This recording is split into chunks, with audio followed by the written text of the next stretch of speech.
Hey, AI developers, stop scrolling if you crave more local horsepower in a tiny box. The EliteMini M2 isn't just small, it's mighty.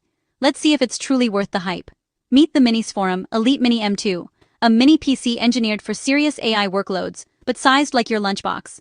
Under the hood, it's got an Intel Core Ultra 7 356H processor with 16 cores and a dedicated NPU, pumping out a whopping 50 tops. Translation? It chews through local LLMs faster than you can say Qwen 3.5, hitting 22 tokens per second, no cloud required.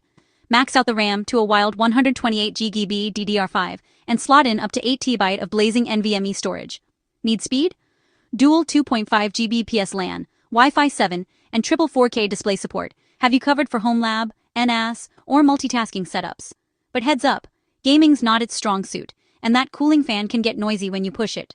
Still, if you're an AI dev craving performance and flexibility in a tiny form factor, the EliteMini M2 is a smart buy, starting at just $575 bare bones.